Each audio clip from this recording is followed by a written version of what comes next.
Further, good evening to everyone. So I tell you the one story. मी लहानपणापासून जन्मतच प्रभावशाली आहे.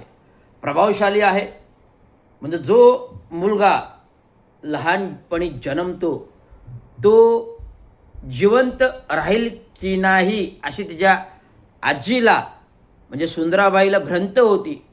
कारण की एवढा मी आजारी होतो आणि झाडूच्या काठीसारखा होतो. जन्मलो तेव्हा आजारी होतो, मुडदूस असतो तसा होतो, अंगात जीव नव्हता. माझी आजी मच्छीचं तेल आणायची, विविध ठिकाणी जाऊन मच्छीचं तेल आणायची. रवी 5 वर्ष चालत नाही, आजीला चिंता होती, खंत होती. रवी 5 वर्ष चालत नाही, आजीला चिंता होती, खंत होती, रवीचं कसं व्हायचं. परंतु माझी आजी खचली नाही आपल्या नातवावरचं जीव. आजीचं कोणावर जीव नव्हतं जास्त रवीवरती. जो 3 नंबरचा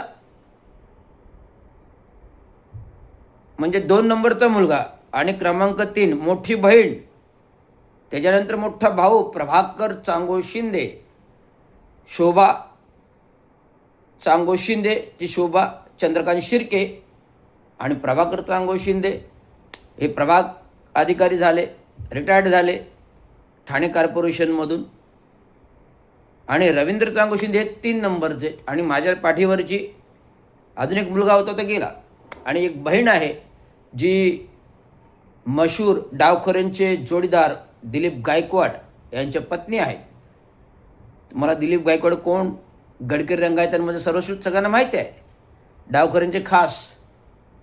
तर हा असा इतिहास आहे जो शिंदे परिवार पूर्ण नगरपालिकेने भरलेला आहे. पुढं खानदान, पुढं गावखेडं या नगरपालिका महानगरपालिकेमध्ये बसलेला आहे. का? कारण त्या काळची ग्रामपंचायत, त्या काळची नगरपरिषद, त्या काळची नगरपालिका आणि आत्ताची महानगरपालिका ही निर्माते चांगो शिंदे, जे सफाई कामगारपासून चाट केलं, सफाई मुकादम, हेड मुकादम, अतिक्रमण मुकादम, नंतर नोकरी सोडली.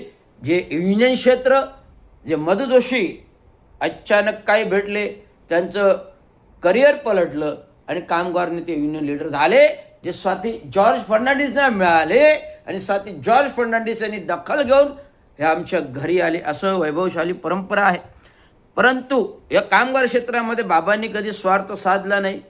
पूर्वीच्या काही स्वार्थ होताच कुठे ना, टक्के होते, सेटिंग होते ना, खोके होते, शब्द प्रमाण होतं. कोणी आले का शब्द दिला का काम झालं पाहिजे.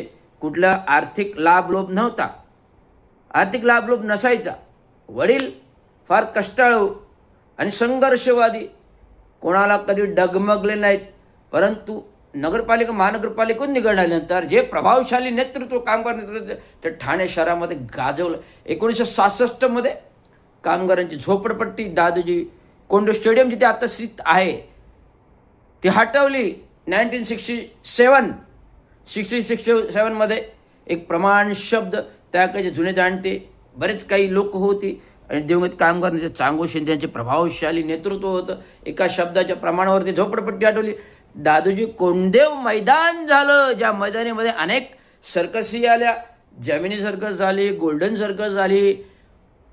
तुम्हाला मी सांगतो, प्रसिद्ध चित्रपट रामायणमधलं प्रसिद्ध दारासिंग आणि रंधवा जेव्हा 10 वर्षे मैदान होतं, त्या 10 वर्षाच्या मैदानावर सतत दरवर्षी कुस्त्या व्हायच्या. कुस्त्यांचे फड लागायचे, सगळे बघायला जायचे. आणि बाजूला जवाहर बागमध्ये भाजी मार्केट, सगळे सफेद टोपीवाले गावकरी, काळूबाळू तमाशा फेमस, तंबू ठोकायचे, काळूबाळू तमाशाला बसायचं. अशी हिस्ट्री होती. स्मशानभूमी एकच होती. जुनं कार्यालय नगरपरिषद जिथे आता मार्केट तोडून मार्केट झालेले, सरकारी जागेमध्ये जसवाल साहेबांना माहीत नाही, जे चुकीच्या पद्धतीने काम केलं आणि तिथे मार्केट, सरकारी जागा मार्केट दिली. आणि परंतु सांगतो, एक राहतं उजाडलं तर बंगल्याचं घर त्या ख्रिश्चन आंटीचं चौबे साहेबांनी काढलं. चौबे साहेबांनी अर्ध केलं, रस्ता रुंद केलं. तर टी चंद्रशेखर साहेबांनी पूर्ण काढलं. तिला नगरपालिकेमध्ये बसवलं, पण नगरपालिके पण गेलं. आज कोर्ट न्यायप्रविष्ट आहे प्रकरण. त्या बाईचं 7 बाऱ्यावरचं घर आज दारोदारी फिरते. आज दारोदारी मालकी हक्काची जमीन नगरपालिकेने महानगरपालिकेने कुठलाही तिला मुलजमान देता तिला उद्ध्वस्त केली. आणि तिथे आज विविध जनता फॅशन कॉर्नर, विविध सुपर मार्केट नगरपालिकेने बसवले इल्लिगली आहेत. एखाद्याचं घर उद्ध्वस्त करायचं आणि नगरपालिकेने आपलं बस्तान बांधायचं आणि त्या महेश अय्यरने भ्रष्टाचार करून स्टॉल काय द्यायचे बरेच प्रकरणं आहेत इस्टेटची जी मी उघडू शकतो. पण मला एवढी प्रकरणं उघडून आज मला समाजाचं भलं करायचं आहे. भ्रष्टाचाराच्या मागे लागून मला वेळ वाया घालत नाही. समाजाचं भलं करायचं तर भ्रष्टाचार आज उद्या निघेलच. तर आता निघतोय ना, बरेच जण लोक काढतायत. महेश अय्यर गुंड प्रवृत्तीचे नोटांच्या बॅगा कॅबिनमध्ये, तरी प्रशासनातील आयुक्त त्याच्यावर कारवाई करू शकले नाहीत, बडतर्फ करू शकले. मी सातत्याने प्रश्न लावून धरला, परंतु प्रशासनच भ्रष्ट आहे, नियमबाह्य पद्धतीने काम करतं आणि प्रभारी चार्ज जातं. ते मिनल पालंडेचं काय रहस्य आहे, एक गुपित आहे. मिनल पालंडे जी होती, मी जेव्हा एकनाथरावजी शिंदे साहेब पालकमंत्री नगरविकास मंत्री 2020 असताना मी महापौरच्या दालनामध्ये नरेश मस्केंच्या जेव्हा माझं निलंबन केल्यानंतर जेव्हा एकत्र भेट झाली राबवडीच्या कामाविषयी, जेव्हा मी सांगायला गेलो साहेब असं काम चुकीच्या पद्धतीकडे नरेश मस्केंनी मला अडवलं, बोलू दिलं नाही. परंतु एकनाथराव शिंदे बोले बोलू दे, रवी आपला आहे, बोलू दे, रवी आपला आहे, बोलू दे, रवी आपला आहे.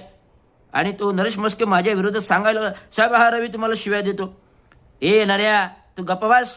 त्या रवीला शिव्या पण देता येत नाही आणि तू बोलतो शिव्या देतो. मी त्याच्याबरोबर एवढी वर्ष काम करतोय, त्याला हाताने धरून मला काम करायला न्यायचो गटनेता असताना, आणि तो शिव्या देईल कसा रे? ते खानदानी रक्त आहे, चांगू शिंदेचं रक्त आहे, कोणाला कधी शिव्या देणार नाही, पण मागे लागला तो सोडणार नाही. हे एकनाथ शिंदेने नरेश मस्केनं कॅबिनमध्ये सांगितलं होतं. तरी ते गडकरी रंगायतमध्ये मला विचारलं का रे तू मला शिव्या का देतो? अरे रवींद्र शिंदे शिव्या देत नाही हे तुम्हाला एकनाथराव शिंदेने सांगितलं. फक्त मी काही बोललो नाही, एकच प्रश्न विचारला, तुम्ही मला निलंबन का केलं? तुम्ही मला निलंबन काही उत्तर दिलं? रेपाळे साहेब तुम्ही बाजूला होतात, ऐकत होतात, लाईव्ह चालू होतं टी व्हीवर, आणि मला काय म्हणतो पळून गेला. अरे बाबासाहेबांचं रक्त आहे, भीमाचं रक्त आहे, चांगू शिंदेचं रक्त आहे, असं पळून जाणार नाही. मी ऐकलं नाही ती काही गोष्ट. असं जर माझ्या तोंडावर बोललं असं ना पळून गेला ती तिथंच कानाखाली खेचली असती. भीमाचं रक्त आहे, नाही कोणाला घाबरणार. मी जाहीर आता लाईव्हवर बोलतोय, कोणाला घाबरत. मध्ये माझ्या मारायला पोरं सोडली होती महानगरपालिकेमध्ये शोधायला. मी 112 पोलिसांना फोन केला. माझ्या मागे मुलं येऊन उभी होती कॅरिडॉरमध्ये, पॅसेजमध्ये, युनियनच्या बोर्ड वाचता आणि आली. आजूबाजूचे माझे कार्यकर्ते होते, त्यांना कळलं, अरे काय शिंदे साहेबांच्या मागे काय तुमचं ती 2 मुलं आली. सांगितलं नाही आम्ही बोर्ड वाचतो आणि पळून गेली. म्हणजे इथे पाल संशयाची चुकते. त्यामुळे जो घातपात जो आहे हे राजकारणीच करू शकतात. जे अजित पवारांना भोवलं तर सर्वसामान्य माणसाचं काय, तिथे कोणी येऊन कधी मारून जाईल काही कळणार नाही. परंतु सुरक्षा पोलिसांकडे माझा रेकॉर्ड आहे. मी सुरक्षा मागितलेली आहे, गेली 5 वर्षापासून सुरक्षा मागितली आणि मला पत्रही आलेले आहे की लिखित की आपल्याला तूर्त सुरक्षा देता येणार नाही. तसा काही गंभीर प्रश्न नाही, आणि जर गंभीर प्रश्न असेल तर तुम्ही 112ला फोन करा असं मला पत्र दिलेलं आहे. त्यामुळे वर्तकनगरचं पोलीस डिपार्टमेंट गोपनीय, ठाणेनगरचं पोलीस डिपार्टमेंट गोपनीय, नौपाडा पोलीस स्टेशन गोपनीय, घोडबंदर पोलीस स्टेशन गोपनीय, सर्वांना मेसेजेस पोलीस कमिशनर डिपार्टमेंटकडून गेलेला आहे. रवींद्र शिंदे एक सेवानिवृत्त कार्यकारी अभियंता आहे. कार्यकारी अभियंता असताना त्यांनी चांगलं काम केले, पोलिसांना विविध कामे करून दिली. नाले डिपार्टमेंटचे त्यांचं पूर्ण पोलीस ग्राउंड झालं, अवतीभोवती शिफारस दिली करायला, कारण नाले डिपार्टमेंट आहे. आणि आज सेवानिवृत्त त्यांचं बाबांचं काम करतात, चांगलं काम करतात, तर पोलिसांचा पाठिंबा तुमच्या मागे असेल असे स्वतः पोलीस कमिशनर डुंबरे साहेब बोललेले आहेत. हे मी सांगू इच्छितो. रवींद्र शिंदे एकटा नाही, त्याच्यामागे संविधान आहे, त्याच्यामागे भीमराव बाबासाहेब आंबेडकरांचा आशीर्वाद आहे आणि माझ्या बाबांचा चांगू शिंदेंचा आशीर्वाद आहे. त्यामुळे समोरच्यांनी विचार करून पूर्वक रवींद्र शिंदेंची संभाषण करायला या, नडायला नाही बोलत, संभाषण करायला या. संभाषण केलं तर चांगली वर्तणूक निघेल. संभाषण तुम्ही माझ्याशी चांगल्या पद्धतीने केलं तर चांगल्या पद्धतीने संभाषण मिळेल. आणि जर नडायचं असेल तर नडायची ही तयारी 10 हत्तीचं बळ आहे. संभाजी महाराजांचं रक्त आहे. 14 मे 1656, 14 मे 1965 दोघांच्या जन्मतारखा मॅच आहेत आणि तिथी आणि जन्म आमचा वार एकच दिवसाचा आहे. त्यामुळे मी शिवपुत्र संभाजीचं बळ असलेला रक्त असलेला माणूस आहे आणि भीमाचं रक्त आहे. ब्लू पॅन्थर आहे. महाराष्ट्राचा सिंह आहे. महाराष्ट्राचा रक्षक, कायदा रक्षक, आरक्षण रक्षक आहे. भारताचा रक्षक आणि भारताचा अग्निअस्त्र आहे. जळता निखारा आहे. जर पडला अंगावर ते जाळून खाक करेल. हेच मला सांगायचं. धन्यवाद. जय हिंद महाराष्ट्र.